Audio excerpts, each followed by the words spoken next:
Kung hindi naman ho patungkol sa Vice President na sasabihin natin, hindi naman po patungkol sa depensa o prosekusyon ng Vice Presidente natin, then wag na ho natin payagan na magsalita pa po dito because nasasayang.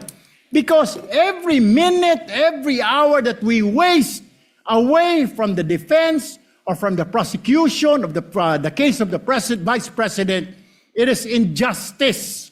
It is called injustice to the Vice President, to her family, yung anguish, yung kanyang sama ng loob, yung oras na nakabinbin ang kaso na ito. Aming mga kasama, ako po'y humihingi ng paumanhin sapagkat dito pong nakaraang linggo, lumabas po sa mga balita na may aligasyon na ako daw po ay hindi sumusunod sa batas. Ito po ay nakalulungkot para sa isang senador, sa isang senator judge, ang masabihan na hindi sumusunod sa batas. Samantalang nung tayo po ay merong mahal na saksi dito, pinaalala po natin sa kanya na harapin ang batas.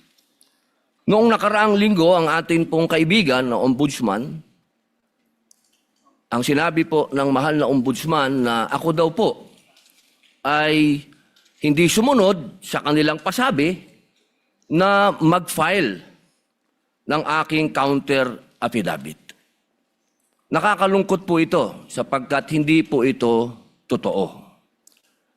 Inaamin ko po sa inyo kung ICC lang, hindi po talaga ako susunod. Hindi ako magpapasakop sa ICC. Pero dahil ginagalang ko po ang ombudsman, dahil siya po ay aking kaibigan na itinuturing, dahil nagkaroon na po kami ng napakahabang kwentuhan sa aking opisina nung siya po ay kalihim ng hustisya, nag-file po kami.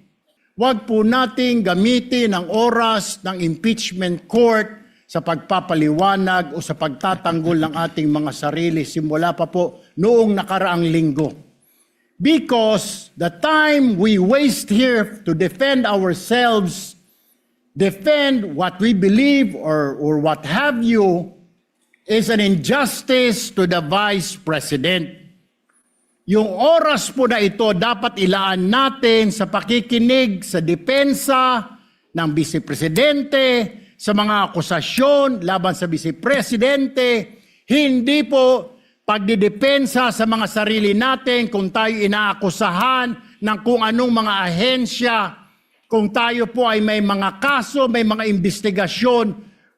This is not the right forum, Mr. Presiding Officer, Mr. President, Senate President. This is not the right place. This court was established, was created, the impeachment court, for the Vice President and Vice President only. This should be her time. This should be her forum, not our forum here na ilabas natin ang saloobin natin, mga sagot natin sa mga akusasyon, mga kaso laban sa atin. And this is not also the time, Mr. President, Mr. Presiding Officer, na hanapin yung mga kasama nating nawawala, nakakulong, dapat po doon sa Senado natin, sa sesyon natin, and not here in this court, Mr. Presiding Officer, Mr. Senate President.